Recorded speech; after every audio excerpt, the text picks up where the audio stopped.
Cliffhanger, le monde dans 1000 ans. Alors pourquoi le monde dans 1000 ans? C'est parti d'un constat au MIT. Lors d'une discussion de classe, je suis diplômée du MIT en génomique, donc la science du génome humain, le gène, séquençage du génome, qui est interdit par la loi en France. Tout citoyen faisant séquencer son génome est passible d'une amende et d'une peine de prison. Et vous êtes peut-être un peu au courant des remous qu'il y a en ce moment avec 23andMe et la FDA pour les gens qui font séquencer leur génome aux USA et qui attendent leur diagnostic.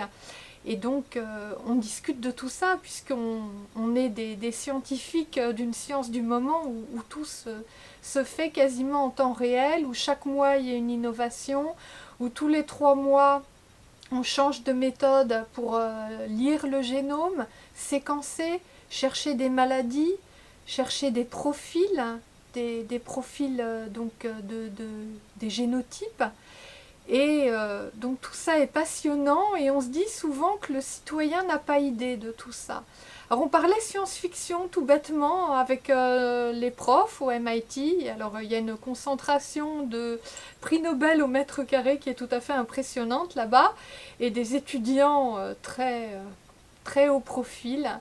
Et donc on se disait qu'il y a beaucoup de science-fiction qui fait peur, qui voit l'avenir un petit peu comme une catastrophe, comme le ciel qui va nous tomber sur la tête, comme dans Astérix et Obélix.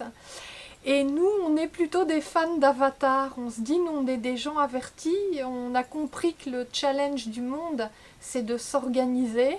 Que quand on cueille une fleur en Iran, il y a des répercussions en Angleterre, ou vice-versa. Enfin bref, on est dans la mondialisation, pour le meilleur et pour le pire. Et on a l'impératif catégorique de s'organiser. Seulement voilà, l'être humain il est biaisé, il est buggé, il a des conflits d'intérêts et quand ces intérêts, ces rentes de situation sont en jeu, eh bien il fait tout pour bloquer, pour freiner l'innovation au mépris des développements sociétaux, du bien-être et même de la vie des citoyens.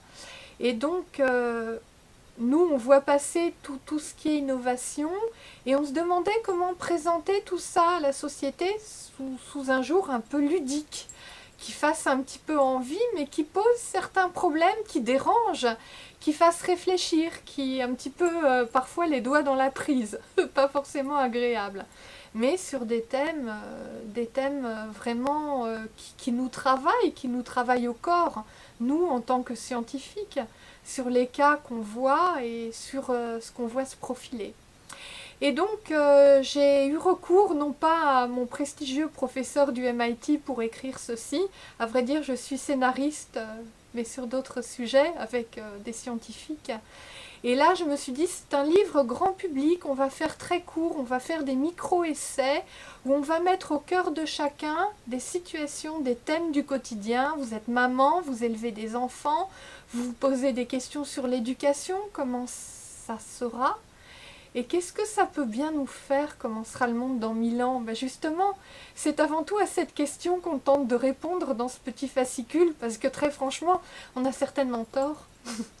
Je ne pense pas qu'on puisse voir les choses telles qu'elles seront dans 1000 ans.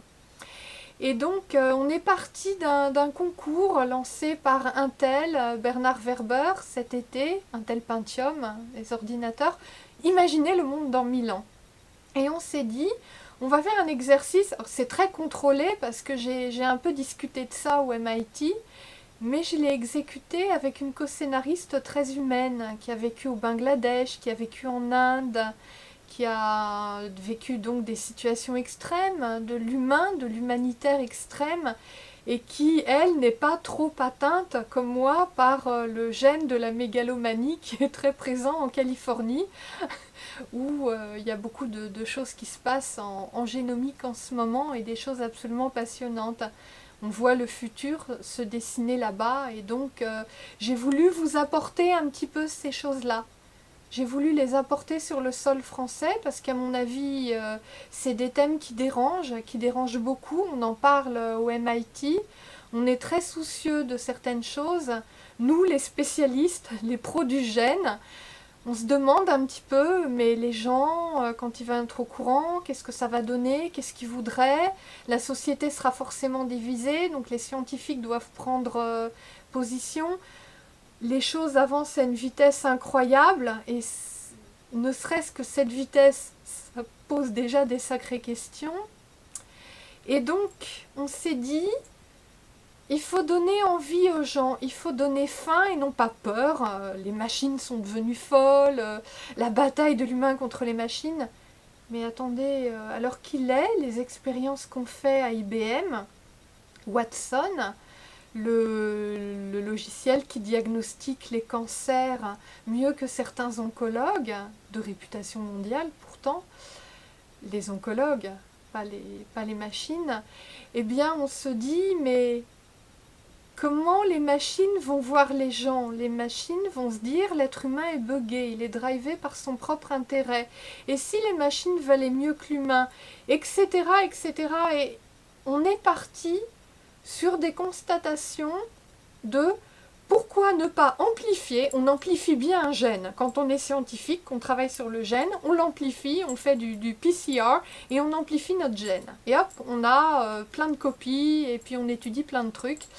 Et bien pourquoi on n'amplifierait pas ce qu'on a sous le nez, tous ces embryons d'avenir, et on en fait plein de saveurs différentes, plein de couleurs différentes, certaines situations.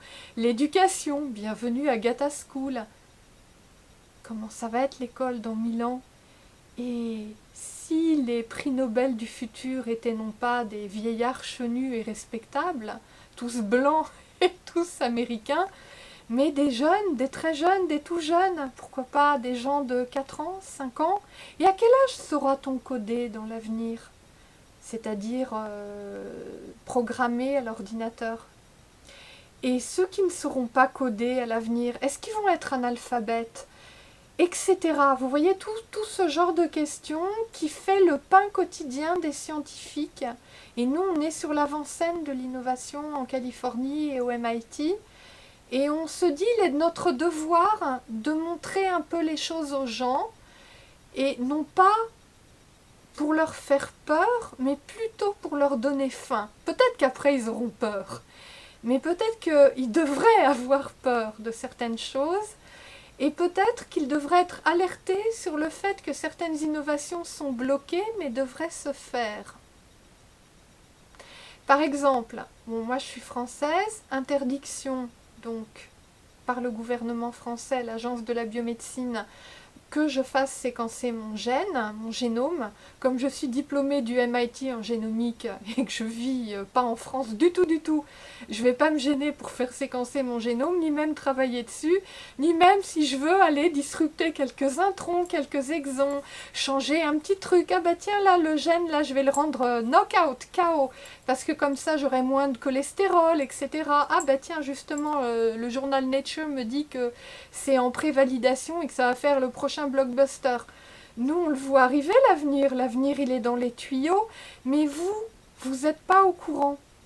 Et plutôt que de se dire, il y a moi qui suis au courant, et vous n'êtes pas au courant et vous allez rester pas au courant, eh bien moi, je mouille ma chemise. J'essaie de faire en sorte de vous passer comme ça, à l'arrache, en 10 petits essais, vraiment tout court, sur des situations que vous connaissez forcément, des choses qui vous parlent, la vie, la mort, les fantômes, pourquoi pas, l'éducation, la santé, tout, et bien de vous faire passer certains messages. Alors voilà, je remercie beaucoup ma co-scénariste Isabelle, avec qui j'ai travaillé pour ce petit fascicule. Sans elle, il ne serait pas là aujourd'hui, parce que je suis pas forcément quelqu'un qui aime travailler sur les petits projets. Moi, je suis assez... je vois grand, même si je travaille sur les nanotech et la convergence des nano-biotechnologies, etc. Et tous ces trucs barbares du futur.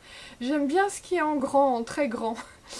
Mais voilà, ce petit projet tout humble qui est de vous tendre une main vous, le français lambda, qui n'êtes pas au courant de ces choses-là, qui n'allez pas forcément croiser dans les 4 années qui viennent des diplômés du MIT ou de Californie, ah bah aussi de Harvard, tiens, moi, qui auront la patience de vous expliquer les choses, eh ben, je vous lance un petit appel d'air. Je vous entrouvre une porte. Après, si vous avez envie d'en savoir plus, vous avez qu'à me demander. Ma co-scénariste et moi, on se fera un plaisir d'écrire un peu plus. Mais déjà, je veux voir comment vous réagissez. Alors j'espère que Bernard Werber me pardonnera parce que c'était pas trop l'objet du concours Le Monde dans 1000 ans, le meilleur essai sélectionné. Nous, c'est pas, on s'en fiche d'être le meilleur essai sélectionné, on veut interpeller les gens sur des réalités que nous, on voit passer aujourd'hui. On se demande un peu comment ça va se passer. On se demande aussi à quelle vitesse ça va se passer parce qu'on voit passer des choses sacrément rapides et on se dit il arrive un moment où nous on est scientifiques mais ça va être à la société de trancher. Qu'est-ce qui va se passer si la société n'est pas informée ou informée par des gens qui ont intérêt à confondre information et promotion, si vous voyez ce que je veux dire. Donc voilà, le futur, oui, avec plein de grosses ficelles du futur, les fantômes du futur à très haut débit. Et pourtant, je vous assure, c'est quelque chose de très sérieux. J'ai eu un congrès à Hong Kong récemment, j'en ris encore. Vous avez le gène, on a des fragments de gènes humains. D'ailleurs, c'était la question de est-ce qu'on peut breveter le gène du cancer du sein. À un moment, il était question de le breveter aux États-Unis. Il y a 2 gènes, 2 fragments, et la législation aux US ne voyait pas de problème pour les breveter. Or, le gène, c'est pas une molécule, on ne peut pas inventer autour de ce truc-là. C'est le matériau, c'est du produit de la nature. Mais voilà, les juges avaient dit, oui, mais tant que le gène est dans votre corps, il est à vous, mais dès que vous le coupez, c'est un fragment, là c'est plus un produit de la nature, il peut être breveté. Et là mon prof a réagi, je me rappelle, on était dans la classe, il a dit mais je peux pas laisser passer ça. Nous étudiants, bon, je n'étais pas encore diplômée, je savais bien que c'est faux. On a des fragments de gènes, on a des fragments de génome dans nos selles, dans nos urines, dans notre sang. Vous prenez un peu de sang d'une maman qui est enceinte, je peux vous reconstituer le génotype de elle-même déjà, et de son fœtus, de son bébé. Donc il arrive un moment où les scientifiques sont obligés d'intervenir pour fixer un peu des standards et dire attention, là les standards sont pas les bons. Mon prof, il nous a raconté au MIT, un de mes profs, une fois qu'il a été appelé en urgence sur un cas où quand même on allait condamner quelqu'un, il y a peine de mort aux États-Unis. Eh bien, les preuves, le gel du labo pour indiquer confondre le criminel, donc sur des critères scientifiques. Bah écoutez, même quelqu'un qui a juste fait 3 mois de génomique, il comprend tout de suite que non, ça peut pas être une preuve. Et donc, ils se sont dit, nous on est des scientifiques, c'est à nous d'alerter les juges pour leur permettre d'avoir les bons standards. Eh bien, que faire en France, pays où déjà, pour commencer, les gens, ils ne savent pas ce que c'est que le génome. Le génome, ah oui, c'est le truc là, il est interdit ça s'appelle pas le pétrole, mais tu sais le truc là, le gouvernement il a dit qu'on n'avait pas le droit de forer pour extraire ce truc là, mais aux États-Unis ils le font. Vous êtes là, non pas du tout, non non non non, les gènes, le génome, la génétique, c'est nos gènes. Ah ouais. Ben, sauf qu'à l'heure actuelle, les thérapies les plus hot, les plus chaudes, ben, il y a des médicaments en attente voilà, d'avoir des brevets, d'être validés dans le domaine de la cancérologie pour remplacer la transplantation. Et puis petite question au passage, vous préférez donner quoi? Vos données génétiques ou un organe vital quand on vous déclarera en mort encéphalique? Moi j'ai demandé à mes profs au MIT ce que c'était que la mort encéphalique. Ils m'ont dit que ça a été inventé par une bande de toubibs arrogants dans les années 70 qui pensaient qu'ils avaient tout compris du cerveau et que les gènes ça servait à rien. Ok, donc voilà, je pense qu'on a un rôle à jouer en tant que scientifique pour fixer des standards, alerter la population Et je remercie beaucoup ma co-scénariste Isabelle, qui a été l'âme et le crayon de ces tout petits essais, qui a veillé à ce que les choses soient tenues de façon très rigoureuse, très courte, toutes sous le même format. Bon, à un moment, comme je suis scénariste et que je suis passionnée par les fantômes à très haut débit du futur, à mon petit congrès à Hong Kong, on imagine que ces particules d'énergie, là, on va pouvoir décoder leur ADN dans le futur, et des fantômes du passé viendront témoigner à très haut débit. Bon, je me lâche un peu par moment, ça fait de mal à personne, et si ça fait rire quelqu'un au passage, tant mieux. D'ailleurs, il y a un de mes profs au MIT qui m'a dit « Tu nous montreras là ton histoire de fantôme, tu peux pas la traduire en anglais ?» Je suis très occupée, j'ai pas du tout envie que... Vous voyez ce que je veux dire? Donc c'est amusant d'être les deux. Je suis à la fois scientifique, une main, et scénariste, l'autre. Et forcément, moi ce que j'adore, c'est la jonction des deux, parce que ça permet, ça donne une latitude pour s'exprimer, pour parler aux gens directement sur le plan de l'humain, les atteindre peut-être plus directement que si on est un scientifique pur et dur, ou si on est un scénariste qui a beaucoup d'imagination mais qui ne connaît pas très bien le domaine, qui n'est pas forcément au contact des dernières découvertes et de tout le cluster scientifique. Donc je me suis dit que ça intéresserait les gens. Donc merci beaucoup à toi Isabelle. Je pense que si un jour ce bouquin est lu, ce sera grâce à toi.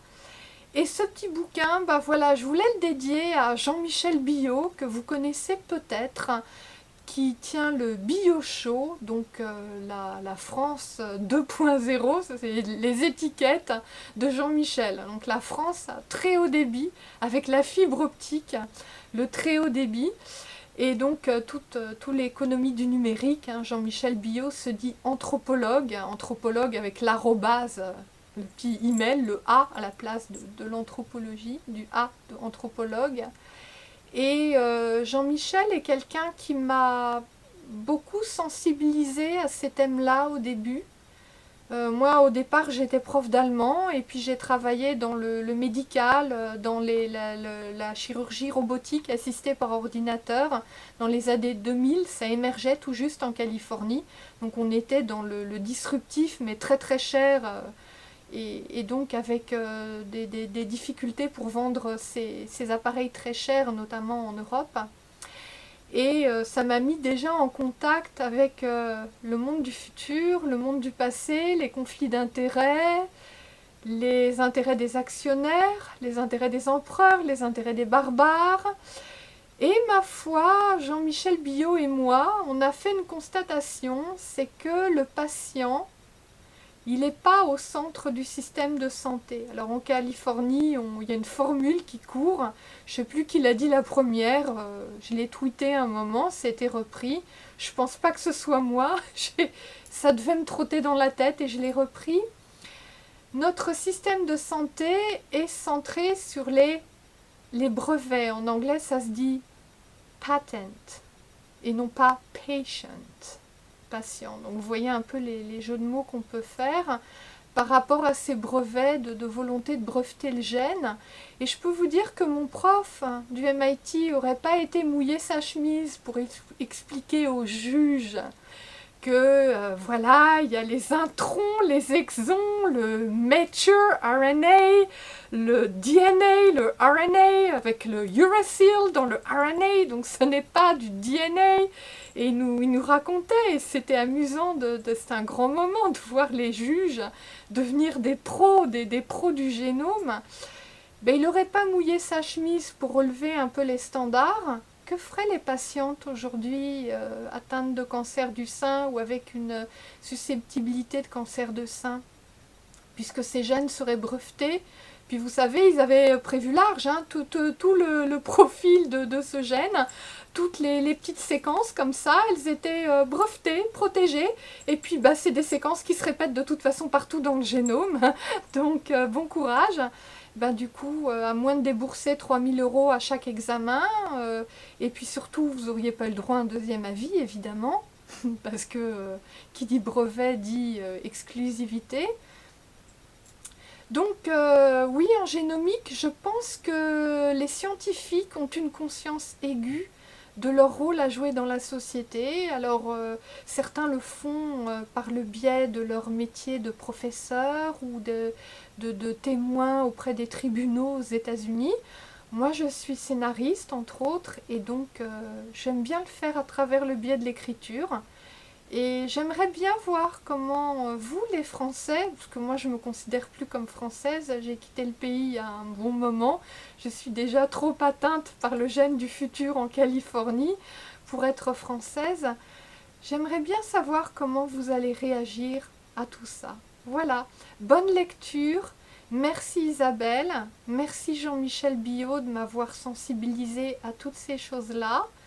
Et une dernière petite chose, pourquoi je suis passée du métier de prof d'allemand en France, dans un super bahut privé avec des élèves géniaux, à spécialiste en génétique et scénariste aux USA, en Californie, au MIT, etc.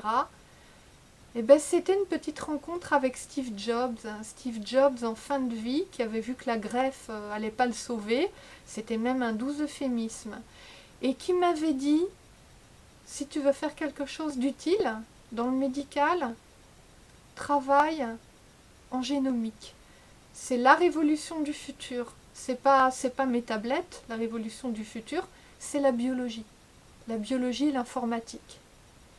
Et ça m'avait, comme vous pouvez l'imaginer, vivement impressionnée. Et 2 jours là, je me suis transformée en bulldozer. Moi qui ne suis pas une grande scientifique, loin s'en faut.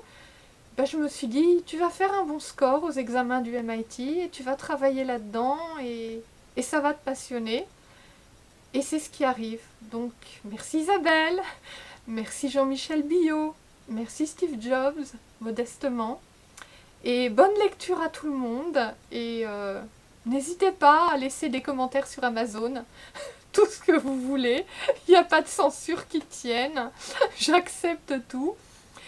Pour me dire ce que vous pensez de notre idée complètement folle. Ça ne sera jamais comme ça. Nous ne pouvons pas avoir raison du monde dans 1000 ans.